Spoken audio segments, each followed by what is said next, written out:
तव्हां सभिनी दोस्तनि जी महिरबानी आहे जेके बि असांजा वीडियो ॾिसंदा आहियो। जिथे बि हुजो सुखिया हुजो, अलाह तव्हांखे सलामत रखे। हिकु नई वीडियो सां गॾु वरी हाज़ुर थिया आहियूं। हिकु हारी पंहिंजे पुट खे मोकिलियो पढ़ण जे लाइ। उहो पढ़ी उतां डिग्रियूं पास करे पढ़ाई ख़तमु करे ॻोठ मोटी आयो। राति जो कचहरी कनि पिया।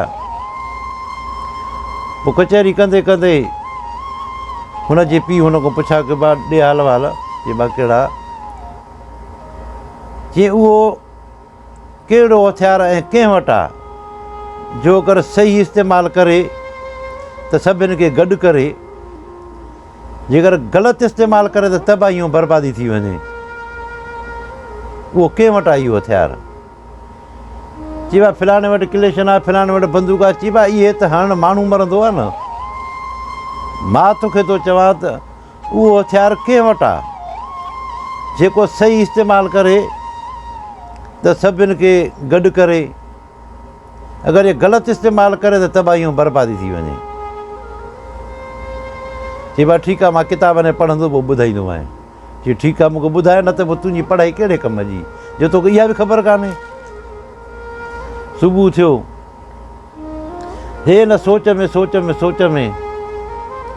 उतां निकिरी पियो घरऊं आख़िर। चई जबे खे राति इन ॻाल्हि जो जवाबु न ॾिनमि त पोइ घर मां कढी छॾींदो। चवंदो मां हेतिरो ख़र्चु कयो तोखे हिन सुवाल जो जवाबु नथो अचे। आख़िर पंहिंजे ॻोठ मां निकिरी पियो, ॿिए शहर में अचे पहुतो। ॾिठे जो हिकिड़ो कुराड़ो हमराह, हिकिड़ो दरवेश आहे वेठो आहे। जेको हमराह अचे थो पहिरियों हुन ॿ लफ़्ज़ ॻाल्हाए, वरी पैसा ॾेई, वरी ॿ लफ़्ज़ उहो दरवेश ॻाल्हाए त उहो हमराह हलियो थो वञे। हिन चयो वञा हिन दरवेश वटि छा आहे, ख़ैरात में नथो वठे। जेको अचेसि थो पहिरियों ॿ लफ़्ज़ ॻाल्हाए, पोइ वरी पैसा ॾिएसि थो, पोइ वरी दरवेश ॿ टे लफ़्ज़ ॻाल्हाए थो। हे बि सुरी वियो ओॾे। हीअ दरवेश ॾे हाल वाल, तूं पिनी बि कोन थो। जेको अचे थो ॿ टे लफ़्ज़ ॻाल्हाए थो, वरी तोखे पैसा ॾिए थो, वरी तूं ॿ टे लफ़्ज़ ॻाल्हाईं थो, वरी हलियो थो वञे। जी तूं ॿुधाए तोसां में कहिड़ो मसइलो आहे? तूं परेशान थो नज़र अची, तूं ॿुधाए पंहिंजी ॻाल्हि। जी न मूंखे पहिरियों तूं ॿुधाए दरवेश, तूं छा थो चई माण्हुनि खे? चई मां हर माण्हू खे पंहिंजी परेशानी जेका मूंखे माण्हू ॿुधाईंदा आहिनि, माण्हुनि जो हल हुनखे ॿुधाईंदो आहियां। उनजा मां 10 रुपया वठंदो आहियां। चई तूं ॿुधाईंदे उनजो हल जेका परेशानी हूंदी? चई हा। चई 10 रुपया न वठि, 5 रुपया वठि। 10 रुपया वॾा हुया। चई न 10 रुपया वठंदो आहियां मां। चई मूं वटि आहिनि ई 10 रुपया। हिकु दॿे मूंखे फासाए छॾियो आहे हिकिड़े सुवाल में। सो ॾिसां थो 2-3 ॾींहं मथां मूंखे लॻी वञनि, ख़र्चु पको त हुजे। चई न 10 रुपया वठंदो आहियां, तुंहिंजी परेशानी ख़तमु, तूं हिन महिल पोइ हिते मोट। हिन कढी 10 रुपया ना दरवेश खे। चई हा ॿुधाए। चई ॿुधाए कहिड़ी परेशानी आहे?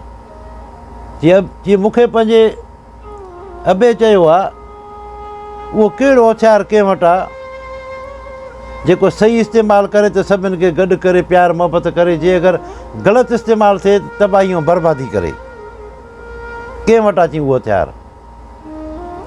दरवेश जो उहो हथियार औरत वटि आहे, ॿिए कंहिं वटि कोन्हे। चई इहो कीअं? चई हाणे उहो तूं पाण वञी ॻोल्ह। हाणे उहो हथियार औरत वटि आहे।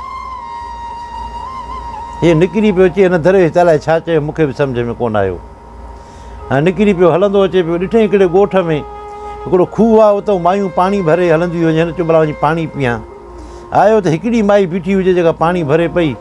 हुन माई खे चई मूंखे पाणी पीआर। हुन पाणी पीआरियो त चई थी हिकिड़ो सुवालु आहे, मूंखे हुनजो थोरो जवाबु ॾींदी? चई ॿुधाए। चई तव्हां औरतुनि वटि कहिड़ो उहो हथियार आहे जो तव्हां तबाही बि कयो, बर्बादी बि कयो, आबादी बि कयो? कहिड़ो हथियार आहे? हिते औरत छा कयो जो दाहूं करणु लॻी, मूंखे बचायो बचायो। घर मां माण्हू निकिता, के डंडा, के लठियूं, के कुहाड़ियूं खणी निकिता। हिन चयो थी मां तोखे पुछियो छा, तूं खणी दाहूं कयूं मूंखे माराइण जे लाइ? जे नथी ॾी जवाबु त न ॾे, तूं सॼे ॻोठ खे घुराए त असां मारे छॾींदा मूंखे। जॾहिं माण्हू अचनि पिया वेझो, जेॾी महिल थिया त माई छा कयो, बाल्टी पाणी जी खणी पंहिंजे मथां विधईं। माण्हू भॼंदा आया। चई छा ॻाल्हि आहे, छा ॻाल्हि आहे? चई हे जेको माण्हू ॾिसो था न? चई हा। चई तमामु भलो माण्हू आहे, मां खूह में किरी पियो, हिन मुंहिंजी मदद करे मूंखे ॿाहिरि कढियो आहे, हिन जी वॾी महिरबानी। ओॾी महिल सभु माण्हू हुनखे वठी विया। चई तूं नओं नज़र थो अची, पर तुंहिंजी महिरबानी, तूं असांजी माई बचाए विधी, खूह में किरी पए न त मरी वञे हा। हिन खे वठी आहे, वॾी हिन खे इज़त ॾिनऊं, हिन सां कचहरियूं मानियूं, हिन खे एॾी ख़िदमत हिन जी कयूं, हिन खे छॾींदियूं कोन पिया। तूं असांजी माई बचाए विधी आहे। जेॾीमहिल जो हे उतां निकितो, माई बचे हिन जो अघु वरितो। माई जो तूं को सुवालु पुछा कयो हो न? चई हा, उहो त तूं मूंखे जवाबु कोन ॾिनो। चई हुन सुवाल जो इहो ई जवाबु हुई। जे अगरि मां माण्हुनि खे चवां हा हिन मूं में हथ विधा आहिनि, हे मुंहिंजी इज़त लुटे पियो, त माण्हू तोखे छॾनि हा? तोखे ज़रा ज़रा करे न खूह में अंदरि तोखे मारे छॾिणी आहे।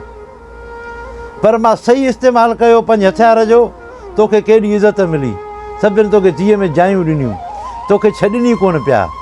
अगरि मां ग़लति इस्तेमालु कयां पंहिंजे हथियार जो त हिनमहिल तूं ज़रा ज़रा थी वञी आहे। इहा असां औरतुनि जी ज़बान अथई। असां औरतुनि जी इहा ज़बान आहे, सिधी इस्तेमालु कंदियूंसीं त प्यार मोहबत हूंदी, अगरि ग़लति इस्तेमालु कयो त तबाही ऐं बर्बादी थी वेंदी। वञ हाणे इहो त हिन सुवाल जो जवाबु। हीअ आयो मोटी अचे पंहिंजे पीउ खे राति जो ॿुधाईं त भाई इन सुवाल इहो ई जवाबु आहे। औरत आहे, औरत वारी ज़बान। जेकर घर में हिकिड़ी औरत ग़लति इस्तेमालु हिकिड़ी ज़बान कंदी त सॼे घर में झेड़ो थी वेंदो, हर माण्हू परे थी वेंदो। जे ॻोठ में ग़लति इस्तेमालु कंदी ज़बान त ॻोठ वीरान थी वेंदा। पर इहा ज़बान अगरि घर में सही इस्तेमालु कंदी, सॼे घर खे खीर खंडु कंदी। जेकर ॻोठ में ओड़े पाड़े में अगरि इन ज़बान खे सही इस्तेमालु कंदी, सॼो ओड़ो पाड़ो ई गॾु हूंदा पाण में। त इन जो जवाबु इहो ई आहे। हिन खे पंहिंजे पीउ चइबो आहे न, असुलु तइलीम तूं हाणे पिराई आहे। इहा औरत ई आहे जंहिं वटि इहो हथियार आहे जो तबाही बि करे ऐं बर्बादी बि करे। तव्हां सभिनी दोस्तनि जी महिरबानी। अगरि वीडियो पसंदि अचे त लाइक और शेयर कजो। अस्सलाम वालेकुम।